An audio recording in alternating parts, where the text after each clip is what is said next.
President Juan Manuel Santos to step forward to deliver the Nobel Peace Prize lecture for 2016. El sol de la paz brilla por fin en el cielo de Colombia y que su luz ilumine al mundo entero. Muchas gracias.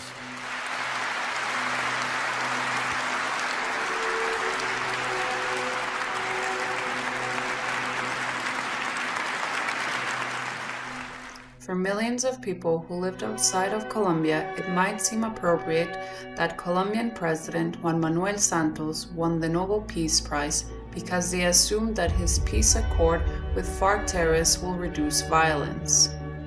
But it's not so. The perception abroad of Colombia's guerrillas is the product of propaganda. The guerrillas did not arise from spontaneous peasant movements. Their origin is the Communist Party, and their development began during the Cold War. Soviet funding and the alliance of the Communist Party with powerful families in Colombia's Liberal Party gave rise to the guerrillas in the 1950s. The triumph of Fidel Castro fueled the subsequent revolutionary fever in the universities, which is where most of the guerrillas came from. Santos belongs to the most powerful family in the country, owners of the country's most widely circulated newspaper, and leaders of the so-called oligarchy. Propaganda would have many believe that the communist guerrillas rose up against those families. But in fact, those were the very families that created and controlled the guerrillas. In 1974, Enrique Santos Calderón, President Santos' elder brother, along with author Gabriel García Márquez, founded a magazine to promote communist and guerrilla groups. Through the magazine, they actively collaborated with the M19 terrorist group, which received funding from Cuba.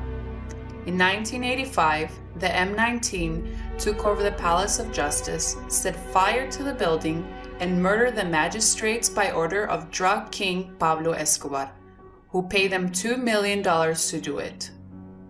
El patrón financió lo del Palacio de Justicia con $2 millones. Eso empezó a gestarse desde Nicaragua, cuando Álvaro Fayá lo llevó.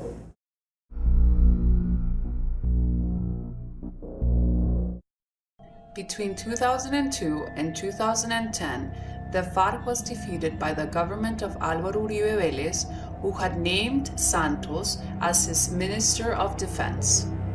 In the 2010 presidential elections, Santos ran on Uribe's platform, but his position changed immediately after his inauguration. He met with Venezuelan President Hugo Chavez, calling him his new best friend, and started making deals with the regimes under Castro's influence. In 2010, the FARC had been defeated and had sought refuge in Venezuela and Ecuador, where Hugo Chávez's government provided them with financial support and training. Although Al-Qaeda, Hezbollah, and Hugo Chávez differ in many ways, they share a common enemy, the United States. And according to U.S. officials, drug smuggling also connects and helps fund these dangerous networks. West Africa is the center of their interests in this multi-billion-dollar business. Virtually every flight that goes to West Africa today that is bearing cocaine or other drugs is coming from Venezuela.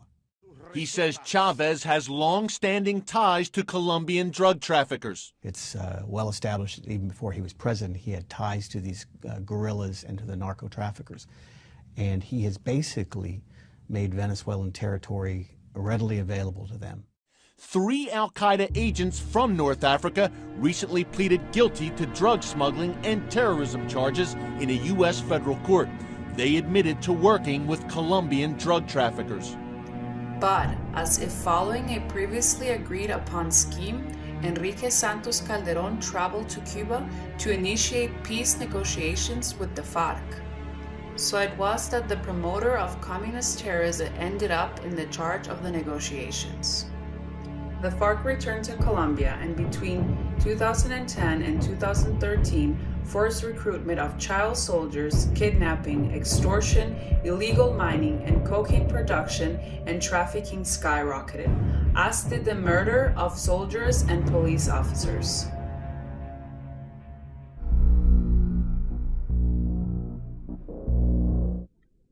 But the Santos government isn't only characterized by its alliance with the region's criminal dictatorships and with terrorists, which have increased coca cultivation and production to unprecedented levels. It is also known for its ruthless persecution of the opposition, thanks to the control the communists have of the judicial system. Every possible rival to Santos has been prosecuted and convicted, some for crimes that don't exist, and in this case of Andrés Felipe Arias, currently exiled in the United States, some through the use of false witnesses or evidence. And some have been victims of assassination attempts, such as former Minister of Justice Fernando Londoño. By 2012, the government confirmed that negotiations were underway in Cuba, and that Cuba, the same regime that had armed and trained the terrorists, would serve as a guarantor for the process along with Norway. The negotiations are also accompanied by the government of Venezuela, which is known to collaborate with international terrorists in numerous ways, and Chile, which is currently controlled by a Castro-inspired leftist government.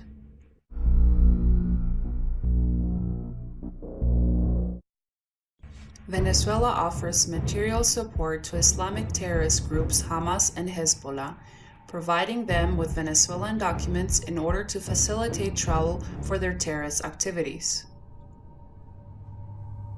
Mi nombre es Misael López Soto. Soy funcionario del CICPC. En mayo de 2013 fui comisionado como consejero de la Embajada de Venezuela ante la República de Irak. Desde mi llegada al cargo advertí cómo, bajo la mirada complaciente de los diplomáticos de esa misión, empleados locales vendían visas, pasaportes, certificados de nacimiento y otro tipo de documentación venezolana. Las personas que pagaban por estos servicios normalmente eran procedentes de Siria, Irak, Palestina y en algunos casos Pakistán. Por ello pagaban cantidades entre 5 y 15 mil dólares, dependiendo del caso. Muchas veces estaban vinculados a grupos terroristas, en su mayoría de tendencia chiita. In awarding the Nobel Peace Prize to Santos, the Nobel Committee also rewarded Venezuela and Cuba, regimes with which Santos collaborates fully. For example, when Venezuelan cocaine kingpin Walid Makhlid was captured in Colombia, Santos refused to extradite him to the United States, repatriating him to Venezuela instead. Santos has also pressured the Organization of American States to prevent it from evoking the Democratic Charter on Venezuela. Santos has also prevented an investigation into Venezuelan President Nicolás Maduro's nationality, who appears to be Colombian. Cuba and Venezuela have both been identified by U.S. courts as being complicit in the FARC's terrorist and drug trafficking activities. Thank you so much, Chairman Duncan and Ranking Member Sears. When discussing the ongoing peace talks between the Colombian government and the U.S. designated terrorist group, FARC, it is vital that we examine all the ramifications. And the first problem is where these talks are being held. In Cuba, where under the auspices of the Castro regime, where repression is the order of the day. But it isn't just the Castro brothers who have known sympathies for terrorists and a proclivity for undermining U.S. interests whenever and wherever possible, who have been acting as interlocutors. Maduro in Venezuela and Chavez before him have also been doing this. The Castro brothers, Maduro and Chavez, when he was alive, cannot be trusted, cannot be seen as neutral interlocutors because they all benefited greatly from their relationship with the terrorist group FARC through financing by the drug trade.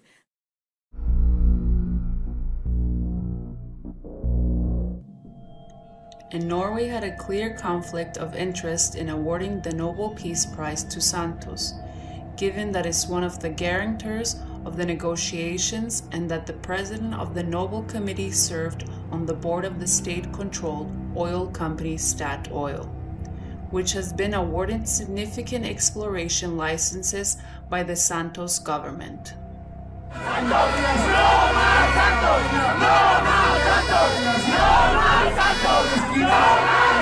Marchando con mi pueblo porque hay un presidente traidor que le está entregando el país a la FARC y aquí nadie lo quiere.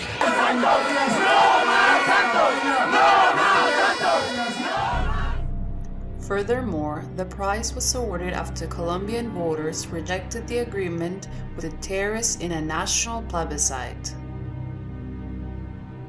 The Norwegian Nobel Committee has decided to award the Nobel Peace Prize for 2016 to Colombian President Juan Manuel Santos.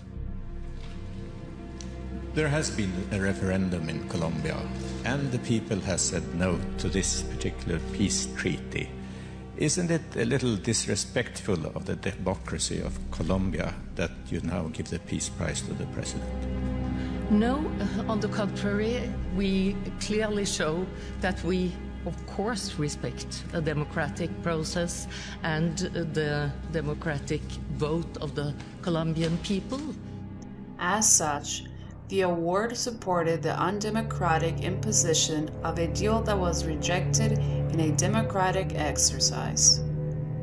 The victory of the opposition in the plebiscite was achieved despite the Santos government's treacherous machinations to guarantee a win.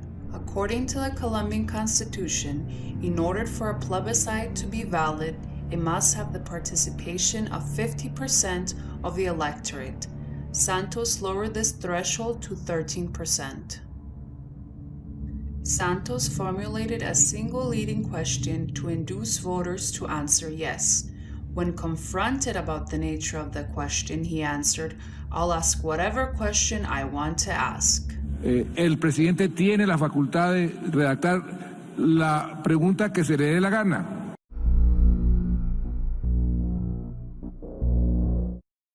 He used public resources to promote the yes vote and even bribed people publicly to vote for the agreement. Con una comparación entre el amor político y el personal, el presidente Juan Manuel Santos fue muy claro durante un evento en Barranquilla. De que así como en la vida personal uno expresa los amores de diferentes formas, en la vida política el amor se expresa de la novia hacia acá con votos y aquí hacia allá con presupuesto de inversiones. También estuvo en la entrega de 360 apartamentos. Allí insistió en la búsqueda de la paz. But in the end, the outcome of the plebiscite was irrelevant. Santos simply ignored the citizens' vote, made some superficial changes to the agreement, and submitted it to a well-greased Congress for ratification. The alliance with Castro's back regimes, the flagrant violation of Colombia's constitution, the revocation of a democratic vote, the annulment of the division of powers, the persecution of the opposition, the buying and manipulation of the media, and the out-of-control increase in corruption and cocaine production all define the regime that Santos has created under the tutelage of his Cuban consultants. A narco-failed state that threatens the peace and stability of the region and the West.